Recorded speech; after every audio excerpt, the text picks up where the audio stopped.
હવે આજે આપણે અરીસા માટે લેટરલ મોટવણી અથવા તો લેટરલ મેગ્નિફિકેશન વિશે આપણે સમજીએ. શરૂઆતમાં અંતર્ગોળ અરીસા વડે રચાતું એક રેખીય વસ્તુનું પ્રતિબિંબ આપણે એક ડાયાગ્રામ દ્વારા સમજીએ.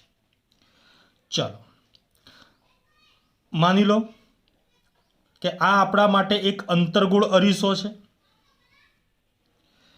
અંતર્ગોળ અરીસા વિશે તમે સમજ મેળવી ચૂકેલા છો. ચાલો આ એક અંતર્ગોળ અરીસો, આ જે છે એ અંતર્ગોળ અરીસા માટે મુખ્ય અક્ષ છે. અહીંયા ધ્રુવ પી. હવે અંતર્ગોળ અરીસા માટે ધ્રુવ પીથી યુ જેટલા અંતરે, યુ એટલે વસ્તુ અંતર, ગયા લેક્ચરની અંદર તમને આ આપણે સમજાયું છે કે યુ એટલે વસ્તુ અંતર. તો યુ જેટલા અંતરે એક વસ્તુને આપણે નામ આપી દઈએ એ બી, અને આ જે વસ્તુ છે એની હાઈટ એચ જેટલી છે. હવે ધ્રુવ પીથી યુ જેટલા અંતરે એક વસ્તુ રહેલી છે, અને હવે આના માટે રચાતું પ્રતિબિંબ. ચલો તો મુખ્ય અક્ષને સમાંતર આપાત કિરણ, આ જે છે એ આપાત કિરણ મુખ્ય અક્ષને સમાંતર છે. હવે આપણે તમને કહેલું છે કે મુખ્ય અક્ષને સમાંતર જો પ્રકાશનું આપાત કિરણ અંતર્ગોળ અરીસા ઉપર પડે તો પરાવર્તિત કિરણ જે છે એ હંમેશા મુખ્ય કેન્દ્ર એફમાંથી પસાર થવું જોઈએ. તો આ પરાવર્તિત કિરણ અને આ મુખ્ય કેન્દ્ર એફ. ચલો ક્લિયર આટલે સુધી. હવે બીજું એક આપાત કિરણ લઈએ કે જે આપાત કિરણ અંતર્ગોળ અરીસા સાથે, એટલે કે અંતર્ગોળ અરીસાને દોરેલા લંબ સાથે થીટા જેટલો ખૂણો બનાવે છે. તો આ એક આપાત કિરણ જે થીટા જેટલા કોણે આપાત થાય છે. તો આપણને ખ્યાલ છે કે પરાવર્તિત કિરણ જે છે એ પરાવર્તિત કિરણ પણ થીટા જેટલા કોણે પરાવર્તિત થવું જોઈએ. તો હવે જુઓ, આ પણ પરાવર્તિત કિરણ છે અને આ પણ પરાવર્તિત કિરણ છે. બંને પરાવર્તિત કિરણ અહીંયા ભેગા થાય છે. તો હવે વસ્તુનું પ્રતિબિંબ જે છે એ વસ્તુનું પ્રતિબિંબ આપણને અહીંયા મળવું જોઈએ. તો આ વસ્તુનું પ્રતિબિંબ જેની હાઈટ એચ ડેશ જેટલી છે, અને આને આપણે નામ આપી દઈએ બી ડેશ એ ડેશ. તો આ જે ડાયાગ્રામ છે એ અંતર્ગોળ અરીસા વડે રચાતું રેખીય વસ્તુનું પ્રતિબિંબ છે. હવે મોટવણી કોને કહેવાય? તો પ્રતિબિંબની ઊંચાઈ, જેને આપણે કીધું છે એચ ડેશ, અને વસ્તુની ઊંચાઈ જેને આપણે નામ આપેલું છે એચ. તો પ્રતિબિંબની ઊંચાઈ એચ ડેશ અને વસ્તુની ઊંચાઈ એચના ગુણોત્તરને લેટરલ મેગ્નિફિકેશન અથવા તો એને મોટવણી કહે છે. તો મોટવણી એમ ઇઝ ઇક્વલ ટુ પ્રતિબિંબની ઊંચાઈ એચ ડેશ અને વસ્તુની ઊંચાઈ એચના ગુણોત્તરને મોટવણી કહે છે. તો મોટવણી m is equal to h dash upon h. તો આ મોટવણી માટેનું સૂત્ર m is equal to h dash upon h.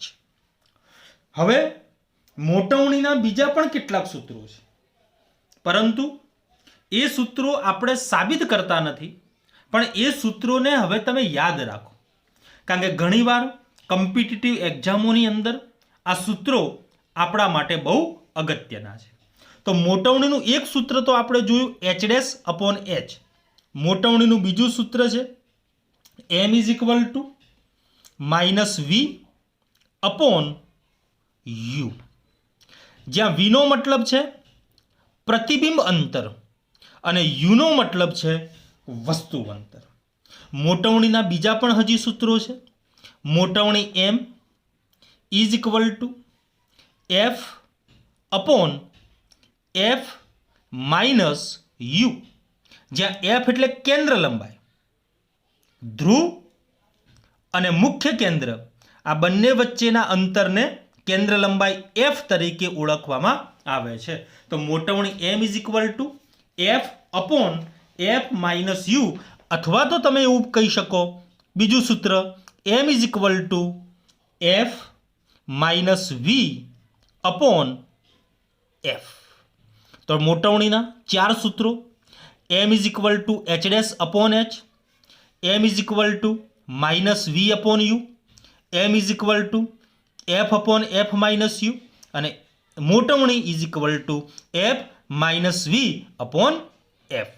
તો આ સૂત્રોને તમે યાદ રાખજો.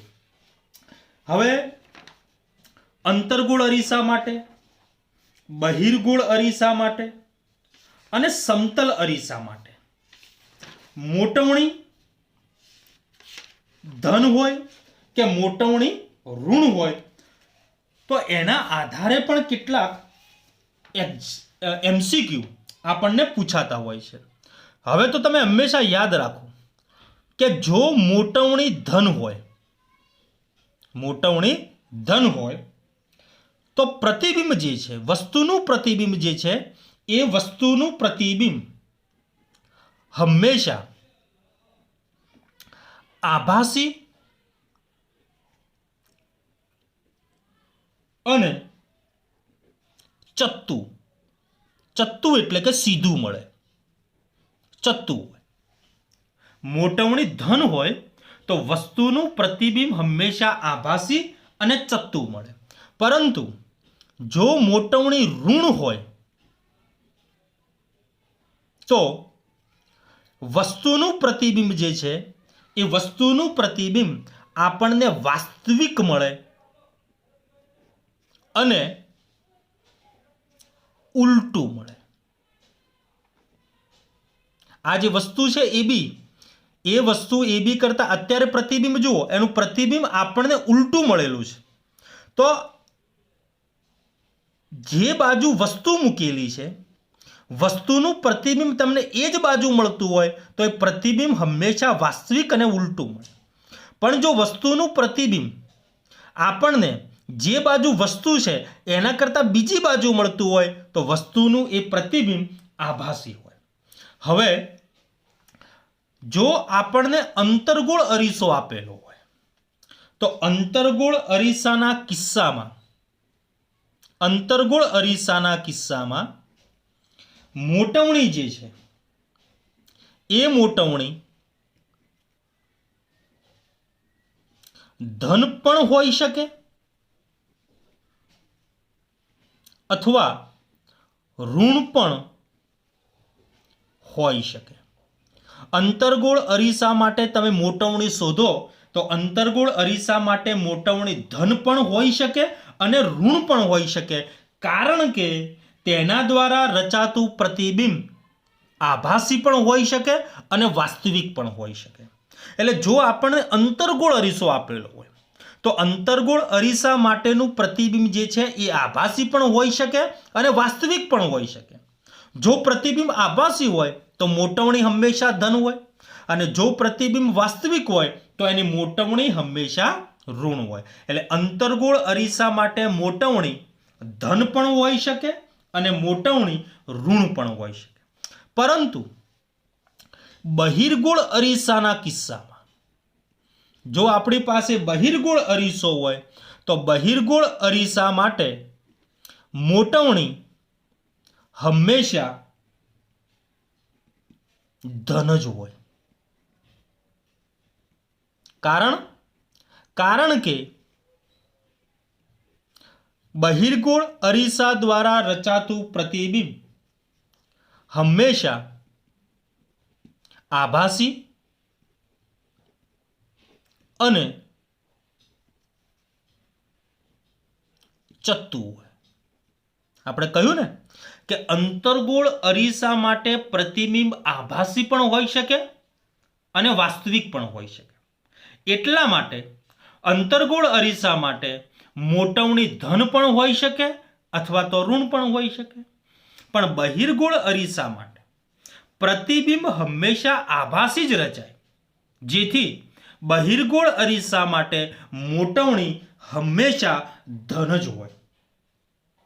અને સમતલ અરીસા માટે માની લો કે આપણી પાસે સમતલ અરીસો છે, તો સમતલ અરીસા માટે કેન્દ્ર લંબાઈ હંમેશા ઇન્ફાઇનાઇટ હોય અને સમતલ અરીસા માટે કેન્દ્ર લંબાઈ ઇન્ફાઇનાઇટ હોય અને સમતલ અરીસા માટે મોટવણી હંમેશા +1 હોય. કારણ કે આપણી વ્યાખ્યા શું છે મોટવણીની? મોટવણી m is equal two h dash upon h. h dash એટલે વસ્તુની ઊંચાઈ, સોરી h ડેશ એટલે પ્રતિબિંબની ઊંચાઈ અને h એટલે વસ્તુની ઊંચાઈ. હવે આપણને ગુણોત્તર +1 મળ્યો, તો એનો મતલબ એ થયો કે સમતલ અરીસા માટે જેટલી વસ્તુની ઊંચાઈ હોય બરાબર એટલી જ ઊંચાઈ આપણને પ્રતિબિંબની જોવા મળે. તો આને યાદ રાખજો કે અંતર્ગોળ અરીસા માટે મોટવણી ધન હોય પણ હોઈ શકે અને ઋણ પણ હોઈ શકે. અંતર્ગોળ અરીસા માટે પ્રતિબિંબ આભાસી પણ હોઈ શકે અને વાસ્તવિક પણ હોઈ શકે. બહિર્ગોળ અરીસા માટે પ્રતિબિંબ હંમેશા આભાસી હોય, તેથી મોટવણી હંમેશા ધન હોય. જ્યારે સમતલ અરીસા માટે મોટવણી હંમેશા +1 મળે. સમતલ અરીસા માટે કેન્દ્ર લંબાઈ જે છે એ કેન્દ્ર લંબાઈ આપણને હંમેશા ઇન્ફાઇનાઇટ જોવા મળે છે. હવે એક બીજી આપણી સંકલ્પના છે પ્રકાશનું વક્રીભવન. તો એની વ્યાખ્યા એવી છે કે જ્યારે પ્રકાશનું કિરણ એક પારદર્શક માધ્યમમાંથી લંબ સિવાયના કોણે બીજા પારદર્શક માધ્યમમાં દાખલ થાય ત્યારે બે માધ્યમને છૂટી પાડતી સપાટી આગળ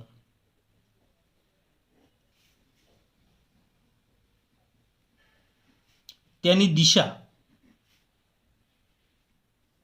બદલાય છે.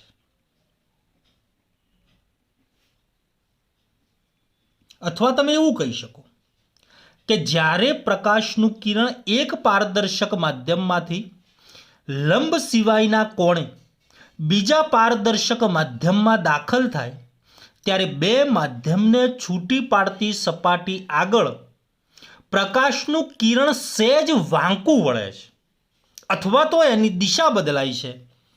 આ ઘટનાને પ્રકાશનું વક્રીભવન કહે છે. ડાયાગ્રામ દ્વારા આને આપણે સમજવાનો પ્રયાસ કરીએ. ચાલો માની લો કે આ બે માધ્યમને છૂટી પાડતી સપાટી, જેને આપણે કહી દઈએ AB. હવે આ છે સપાટીને દોરેલો લંબ હવે પ્રકાશનું કિરણ વ્યાખ્યા શું કહે છે કે પ્રકાશનું કિરણ એક પારદર્શક માધ્યમમાંથી લંબ સિવાયના કોણે બીજા પારદર્શક માધ્યમની અંદર દાખલ થાય છે. તો માની લો કે અહીંયા આ એક પ્રકાશનું આપાત કિરણ, આ પ્રકાશનું આપાત કિરણ, જેને આપણે નામ આપી દઈએ પીક્યુ. તો આ પીક્યુ જે છે એ પ્રકાશનું આપાત કિરણ છે. હવે આ આપાત કિરણ જે છે એ આપાત કિરણ સપાટીને દોરેલા લંબ સાથે માની લો કે θ1 જેટલો ખૂણો બનાવે છે. તો આગળ આપણે કીધેલું છે આપાત કિરણે સપાટીને દોરેલા લંબ સાથે બનાવેલો ખૂણો એટલે આપાત કોણ. ચલો ક્લિયર. તો આ પીક્યુ એ આપાત કિરણ છે. હવે પ્રકાશનું કિરણ એક પારદર્શક માધ્યમમાંથી બીજા પારદર્શક માધ્યમની અંદર દાખલ થાય ત્યારે બે માધ્યમને છૂટી પાડતી સપાટી આગળ તેની દિશા થોડીક બદલાય છે. ખરેખર તો શું થવું જોઈતું કે આ જે પ્રકાશનું આપાત કિરણ છે એ પ્રકાશનું આપાત કિરણ આ રીતે સીધે સીધું પોતાના માર્ગે આગળ વધી જવું જોઈતું હતું. પરંતુ પ્રકાશનું આ આપાત કિરણ જ્યારે બીજા માધ્યમની અંદર દાખલ થાય છે, આ એક કોઈ બીજું માધ્યમ છે, આ બીજું માધ્યમ છે, તો પ્રકાશનું કિરણ જ્યારે એક માધ્યમમાંથી આ બીજા માધ્યમની અંદર દાખલ થાય ત્યારે એ જ માર્ગે આગળ વધવાના બદલે પ્રકાશનું કિરણ બે માધ્યમને છૂટી પાડતી સપાટી આગળથી સહેજ વાંકું વળી જાય છે અથવા તો એની દિશા બદલી દે છે. તો આ ઘટનાને પ્રકાશનું પરાવર્તન કહે છે. જોજો તમે ધ્યાનથી જુઓ કે આ તો સપાટીને દોરેલો લંબ છે. ખરેખર તો આ જે પ્રકાશનું કિરણ છે એ પ્રકાશનું કિરણ આ રીતે પોતાના મૂળ માર્ગે આગળ વધવું જોઈતું હતું, પણ એની જગ્યાએ પ્રકાશનું કિરણ વાંકું વળી જાય છે. તો આ ઘટનાને આપણે પ્રકાશનું વક્રીભવન તરીકે ઓળખીએ છીએ. હવે આ આપાત કિરણ થયું અને આ જે કિરણ જે છે એ કિરણને વક્રીભૂત કિરણ તરીકે ઓળખવામાં આવે છે. માની લો કે સપાટીના લંબ સાથે બનાવેલો ખૂણો θ2, તો આ જે θ2 જે છે એને વક્રીભૂત કોણ તરીકે ઓળખવામાં આવે છે. જેમ આપાત કિરણ સપાટીને દોરેલા લંબ સાથે બનાવેલો ખૂણો એટલે આપાત કોણ, એ જ પ્રમાણે વક્રીભૂત કિરણે સપાટીને દોરેલા લંબ સાથે બનાવેલો ખૂણો એટલે વક્રીભૂત કોણ. ચલો ક્લિયર. તો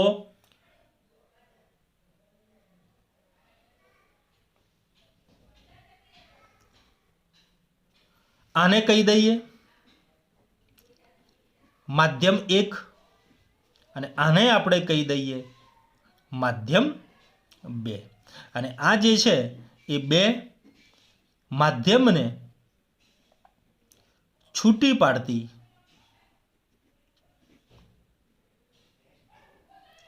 સપાટી. ચલો ક્લિયર. હવે આ જે પ્રકાશનું કિરણ પીક્યુ એ આપાત કિરણ છે અને એ માધ્યમ 1માં છે. તો માધ્યમ 1માં પ્રકાશના કિરણનો વેગ જેને આપણે કહી દઈએ v1, અને હવે આ પ્રકાશનું કિરણ એ બીજા કોઈ માધ્યમની અંદર દાખલ થાય છે અને માધ્યમ 2માં એ પ્રકાશના કિરણનો વેગ બદલાય અને માની લો કે થઈ જાય છે v2. જ્યારે માધ્યમ બદલાય તો પ્રકાશના કિરણનો વેગ જે છે એ પ્રકાશના કિરણનો વેગ પણ બદલાય છે. માધ્યમ 1 જેનો વક્રીભવનાંક n1 અને માધ્યમ 2 જેનો વક્રીભવનાંક n2 જેટલો છે.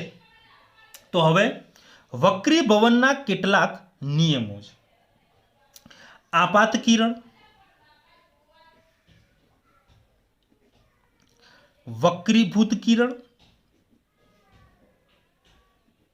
અને આપાત બિંદુમાંથી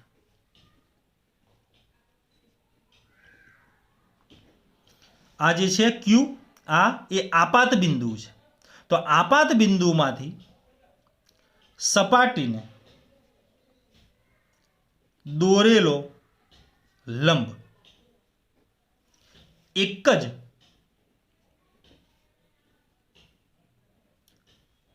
સમતલમાં હોય છે. વક્રીભવનનો બીજો નિયમ છે જે બહુ અગત્યનો છે અને સમજવા જેવો છે. આપેલા બે માધ્યમ માટે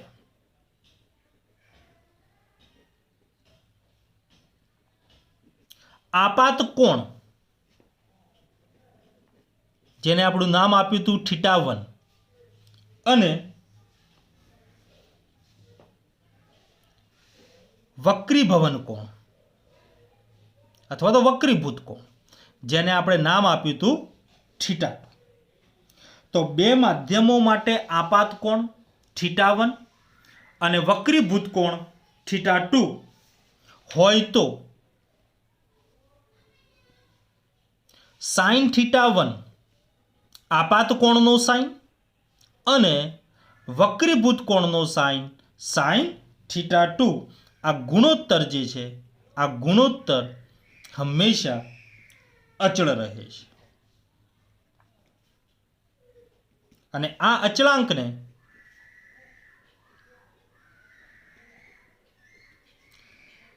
બે માધ્યમો માટેનો સાપેક્ષ વક્રીભવનાંક કહે છે. આ વિધાનને સ્નેલનો નિયમ કહે છે. ટૂંકમાં જો એવું કહીએ કે ભાઈ આપાત કોણનો સાઇન અને વક્રીભૂત કોણનો સાઇન એનો ગુણોત્તર હંમેશા અચળ રહે છે. અને આ જે અચળાંક છે એ અચળાંકને બે માધ્યમો માટેનો સાપેક્ષ વક્રીભવનાંક કહે છે. આ વિધાનને આપણે સ્નેલના નિયમ તરીકે ઓળખીએ છીએ. હવે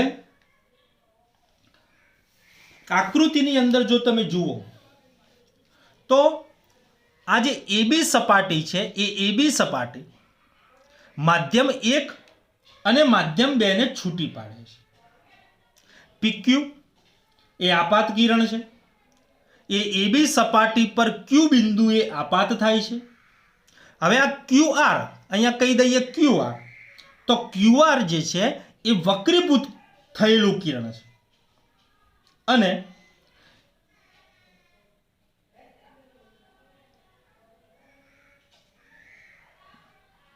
માધ્યમ 1 માં આપાત કોણનો સાઇન θ1 એટલે કે આપાત કોણ θ1 અને માધ્યમ 2 જે છે એમાં વક્રીભૂત કોણ θ2 છે.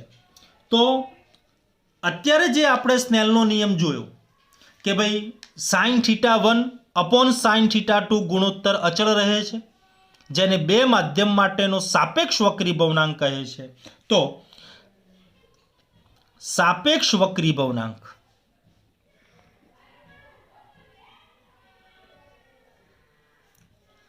n21, આનો મતલબ એવો થાય કે માધ્યમ 1 ની સાપેક્ષે માધ્યમ 2 નો વક્રીભવનાંક. માની લો કે હું n12 લખું તો એનો મતલબ થયો કે માધ્યમ 2 ની સાપેક્ષે માધ્યમ 1 નો વક્રીભવનાંક. પણ અત્યારે n21 નો મતલબ છે માધ્યમ 1 ની સાપેક્ષે માધ્યમ 2 નો વક્રીભવનાંક is equal to sin θ1 upon sin θ2. ચલો ક્લિયર. હવે તમે જાણો છો કે n21 નો મતલબ છે n2 upon n1 is equal to sin θ1 upon sin θ2, જ્યાં n21 is equal two n2 upon n1। चलो क्लियर। तो आ जे छे ए स्नेलनो नियम। हजू तमे जो हजू आगळ सादुं रूप आपो तो n2 sin θ2 बराबर n1 sin θ1 पण तमे लखी शको। तो आज आपने सूत्र मळ्युं छे ए माध्यम 1 नी सापेक्षे माध्यम 2 नो वक्री भवनांक छे। हवे जो झड़पना संदर्भ में जोईए तो झड़पना संदर्भ में सापेक्ष वक्री भवनांकनुं सूत्र जो आपणे समजवुं होय तो झड़पना पदमां सापेक्ष वक्री भवनांक n21 is equal to v1 by v2, ज्यां v1 नो मतलब है माध्यम 1 में प्रकाशनी झड़प और v2 नो मतलब है माध्यम 2 में प्रकाशनी झड़प। तो आ पण सूत्र आपणा माटे अगत्यनुं छे। आ जे सूत्र है ये झड़पना संदर्भ में है। n21 बराबर v1 बाय v2 आ झड़पना संदर्भ में सापेक्ष वक्री भवनांकनुं सूत्र थयुं। हवे आ जे सापेक्ष वक्री भवनांक है ए सापेक्ष वक्री भवनांकनुं मूल्य माध्यमनी जात पर, तापमान पर अने प्रकाशनी तरंग लंबाई पर आधार राखे छे। स्नेलना नियम अनुसार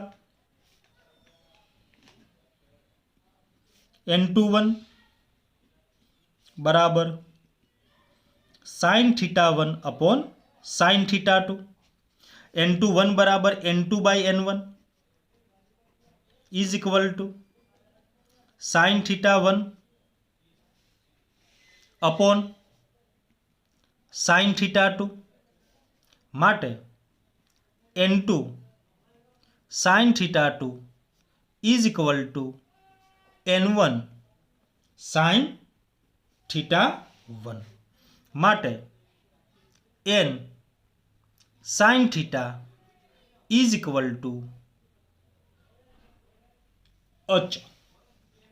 तो आज आपने समीकरण मळ्या n1 sin θ1 is equal to n2 sin θ2 અને એના ઉપરથી n sin θ is equal to અચળ। તો આ જે છે એ સ્નેલના નિયમનું વ્યાપક સ્વરૂપ છે। હવે સ્નેલના નિયમનું આપણે વ્યાપક સમીકરણ જોયું, વ્યાપક સૂત્ર જોયું n1 sin θ1 बराबर n2 sin θ। हवे अहींया एक वस्तु समझवा जेवी छे कि भाई चलो आ बे माध्यम ने छूटी पाड़ती सपाटी, आ एक आपात किरण, आपात बिंदु, आ जे छे ए सपाटी ने दोरेलो लंब छे।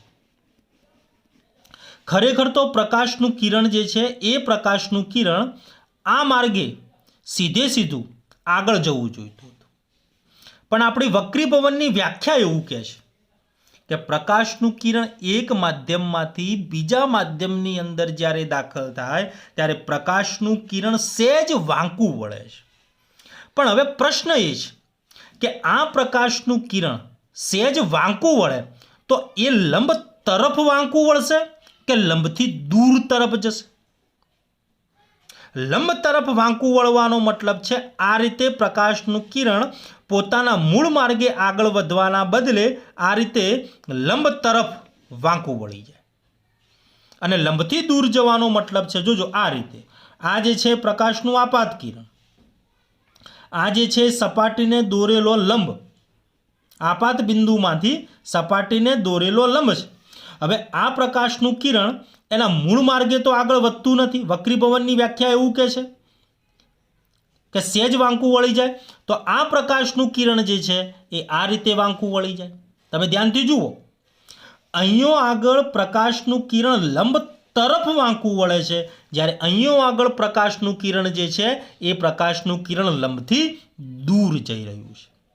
એ આ જે છે એ આપાત કોણ θ1, આ વક્રીભૂત કિરણે બનાવેલો ખૂણો જે છે એ વક્રીભૂત કોણ θ2, આ જે છે θ1, આ θ2. તો હવે પ્રશ્ન એ છે કે ભાઈ કઈ પરિસ્થિતિમાં પ્રકાશનું વક્રીભૂત કિરણ જે છે એ વક્રીભૂત કિરણ લંબ તરફ વાંકું વળે કે લંબથી દૂર તરફ વાંકું વળે? તો જ્યારે પ્રકાશનું કિરણ પાતળા માધ્યમમાંથી ઘટ્ટ માધ્યમમાં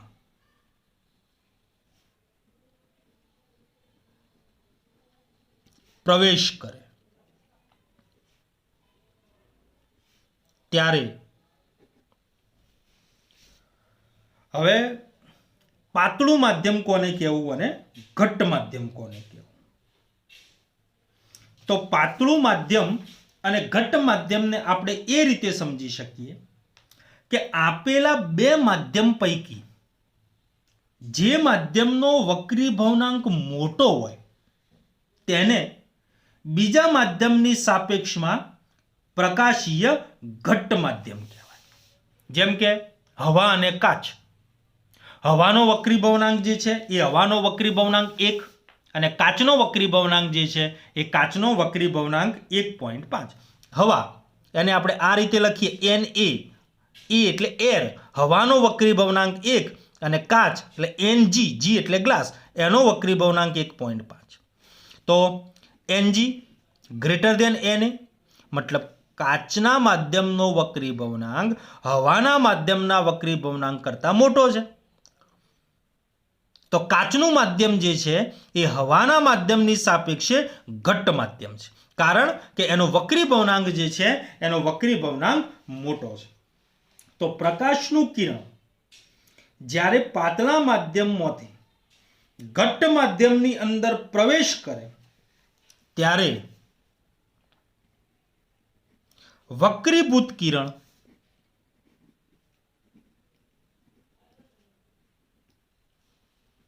લંબ તરફ વળે. પ્રકાશનું કિરણ પાતળા માધ્યમમાંથી ઘટ્ટ માધ્યમમાં પ્રવેશ કરે ત્યારે વક્રીભૂત કિરણ લંબ તરફ વળે. આ ડાયાગ્રામ માની લો કે આ N1, આ N2, મતલબ માધ્યમ 1 નો વક્રીભવનાંક અને માધ્યમ 2 નો વક્રીભવનાંક.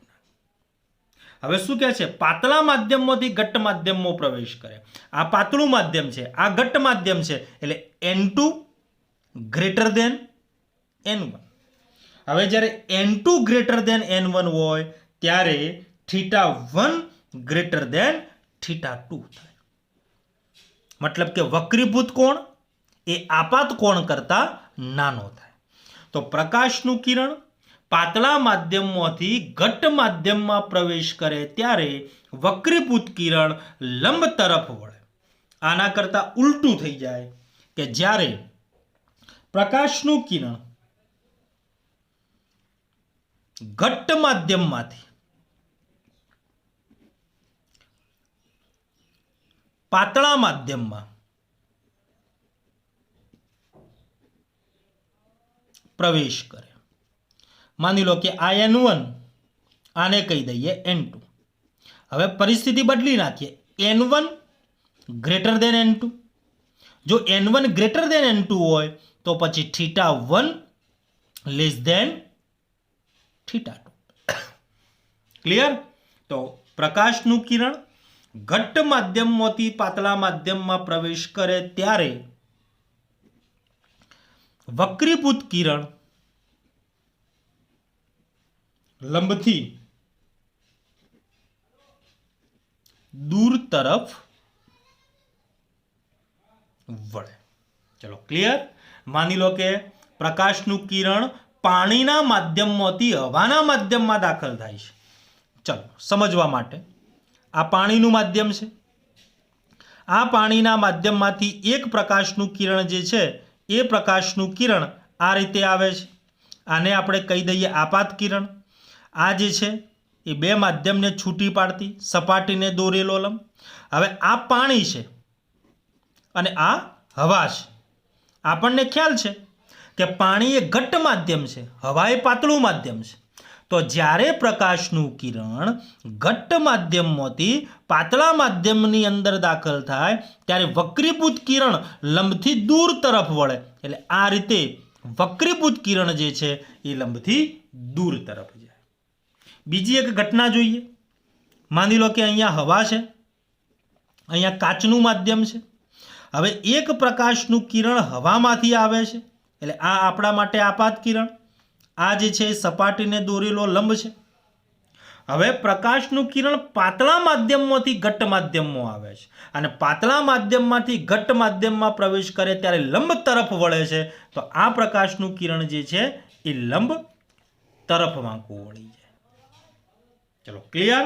તો આને યાદ રાખજો કે પ્રકાશનું કિરણ પાતળા માધ્યમમાંથી ઘટ્ટ માધ્યમમાં પ્રવેશ કરે ત્યારે વક્રીભૂત કિરણ લંબ તરફ વળે અને પ્રકાશનું કિરણ ઘટ્ટ માધ્યમમાંથી પાતળા માધ્યમમાં પ્રવેશ કરે ત્યારે વક્રીભૂત કિરણ જે છે એ વક્રીભૂત કિરણ લંબથી દૂર તરફ વાંકું વળે છે. એના પછી સંયુક્ત ચોસલા દ્વારા વક્રીભવન. આકૃતિમાં તમે જોઈ શકો છો કે હવા, પાણી અને કાચ એટલે કે N1, N2 અને N3 વક્રીભવનાંકવાળા પારદર્શક માધ્યમોનું બનેલું એક સંયુક્ત ચોસલું છે અને તેમાંથી પ્રકાશનું કિરણ પસાર થાય છે. હવાનો વક્રીભવનાંક N1, પાણીનો વક્રીભવનાંક N2 અને કાચનો વક્રીભવનાંક N3 છે. એટલે N1 N2 N3. તમે જાણો છો કે ભાઈ હવાનો વક્રીભવનાંક 1, પાણીનો વક્રીભવનાંક 1.33 અને કાચનો વક્રીભવનાંક જે છે એ 1.5 છે. એટલે પ્રકાશનું કિરણ હવાના માધ્યમમાંથી પાણીના માધ્યમમાં દાખલ થાય છે. એટલે કે પાતળા માધ્યમમાંથી ઘટ્ટ માધ્યમમાં દાખલ થાય. એટલે વક્રીભૂત કિરણ જે છે એ લંબ તરફ વાંકું વળે. ત્યારબાદ પાણીના માધ્યમમાંથી પ્રકાશનું કિરણ કાચના માધ્યમમાં દાખલ થાય છે. એટલે ફરી પાછું પાતળા માધ્યમમાંથી ઘટ્ટ માધ્યમમાં દાખલ થાય એટલે પ્રકાશનું કિરણ હજુ લંબ તરફ વાંકું વળે. તો આકૃતિમાં તમે જોઈ શકો છો કે ભાઈ એક પ્રકાશનું કિરણ હવાના માધ્યમમાંથી આવે છે. આ આપાત બિંદુ સપાટીને દોરેલો લંબ છે જેની સાથે θ1 જેટલો ખૂણો બન્યો એટલે આ આપાત કોણ છે. હવે પ્રકાશનું કિરણ ખરેખર એનો મૂળ માર્ગ આ હતો. ખરેખર આ માર્ગે આગળ વધી જવું જોઈતું હતું પણ માધ્યમ બદલાયું. પાતળા માધ્યમમાંથી ઘટ્ટ માધ્યમમાં પ્રકાશનું કિરણ દાખલ થયું એટલે પ્રકાશનું આ વક્રીભૂત કિરણ જે છે એ લંબ તરફ વાંકું વળ્યું એટલે θ2 જે છે એ θ2 વક્રીભૂત કોણ છે. હવે જોજો, હવે આ જે છે એ વક્રીભૂત કોણ પણ કયા માધ્યમ માટે? આને આપણે નામ આપી દઈએ AB. તો આ AB માધ્યમ માટે વક્રીભૂત કોણ છે પણ માની લો કે આ જે CD માધ્યમ છે, CD એટલે કે પાણી અને કાચ, આ બે માધ્યમને છૂટી પાડતી સપાટી છે. તો આ જે વક્રીભૂત કિરણ જે છે એ પાણી અને કાચ આ બંને માધ્યમને છૂટી પાડતી સપાટી માટે આ વક્રીભૂત કિરણ જે છે એ આપાત કિરણ બની જાય. તો હવે આ જે વક્રીભૂત કિરણ જે છે એ CD સપાટી માટે આપાત કિરણ બની જાય અને θ2 એ આપાત કોણ છે. પ્રકાશનું કિરણ પાતળા માધ્યમમાંથી ઘટ્ટ માધ્યમમાં દાખલ થાય એટલે પ્રકાશનું કિરણ લંબ તરફ વાંકું વળે અને θ3 જે છે એ વક્રીભૂત કોણ કહેવાય. હવે માધ્યમ 3નો માધ્યમ 1ની સાપેક્ષ વક્રી ભવનાંક. ચલો, માધ્યમ 3નો માધ્યમ 1ની સાપેક્ષ વક્રી ભવનાંક એટલે એને આ રીતે લખી શકાશે n31 માધ્યમ 1ની સાપેક્ષ માધ્યમ 3નો વક્રી ભવનાંક. હવે આપણે ઝડપના સંદર્ભમાં સાપેક્ષ વક્રી ભવનાંકના સૂત્ર જોઈ ચૂક્યા છીએ. n21 બરાબર v1 બાય v2 આ ઝડપના સંદર્ભમાં છે. તો અહીંયા શું લખાશે? v1 by v3. ચલો, આ જ સૂત્રને તમે આ રીતે પણ લખી શકો, v1 બાય v2 ગુણ્યા v2 બાય v3. તમારા મૂળ સમીકરણમાં તો કોઈ ફેર પડ્યો નહીં. હવે v1 બાય v2 એટલે એને આ રીતે લખી શકાય n21 ગુણ્યા આ જે સૂત્ર આવ્યું તમારું v2 બાય v3, તો ઝડપના સંદર્ભમાં એને તમે આ રીતે લખી શકો n32. તો n31 is equal two n32 ગુણ્યા n21. માની લો કે એવું કહે છે કે ભાઈ માધ્યમ 3નો માધ્યમ 2ની સાપેક્ષ વક્રી ભવનાંક. તો આ રીતે લખાય માધ્યમ 3નો માધ્યમ 2ની સાપેક્ષ વક્રી ભવનાંક. તો ઝડપના સંદર્ભમાં v2 બાય v3. ચલો, આને તમે આ રીતે લખી શકો v2 બાય v1 ગુણ્યા v1 બાય v3. તો ઇઝ ઇક્વલ ટુ, હવે જોજો v2 બાય v1 તો એને લખાય vn12 અને v1 બાય v3 તો એને તમે લખી શકો n31. તો n32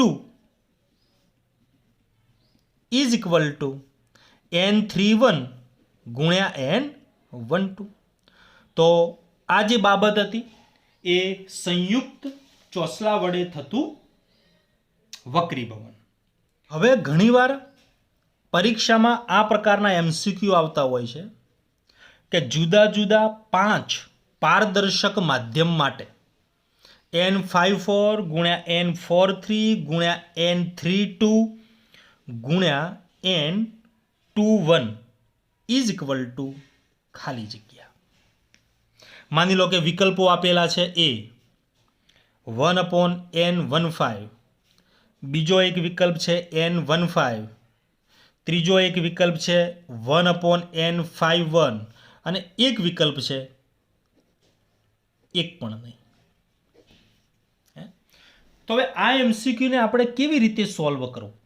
તો હવે જોજો n54 ગુણ્યા n43 ગુણ્યા n32 ગુણ્યા n21. તો આના બરાબર શું લખાશે? n5/n4.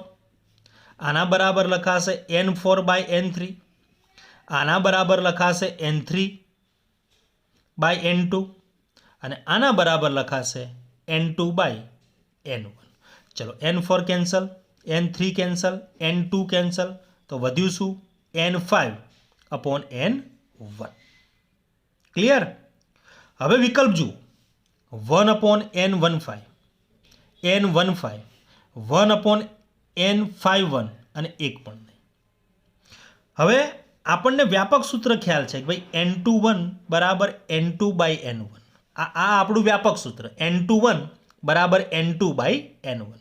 તો એ જ પ્રમાણે આને લખવું હોય n5/n1 તો શું લખાશે? બોલો, n51. હા ને, એક જવાબ આ પણ થાય n51 બરાબર n5/n1. પણ n51 જે છે એ તો વિકલ્પમાં ક્યાંય છે જ નહીં. તો હવે શું વિચારીએ? તો આને આ રીતે લખાય n1/n5. આ રીતે લખી શકાય. અને 1/n1/n5 તો હવે આના બરાબર શું થશે? તો 1/n15. તો આપણો જવાબ થશે એ 1/n15. ક્લિયર? ઓકે, હવે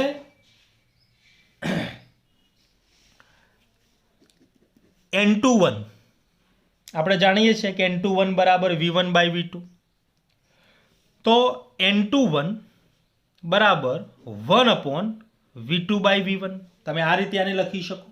અને V2/V1 is equal two 1/N12. તો N21 ગુણ્યા N12 ઇઝ ઇક્વલ ટુ આ ગુણાકાર, આ જે છે N12 આની સાથે ગુણાયો તો N21 ગુણ્યા N12 ઇઝ ઇક્વલ ટુ 1. આ પ્રમાણેનો કોઈ MCQ આવે તો એને પણ તમે આ રીતે સોલ્વ કરી શકો.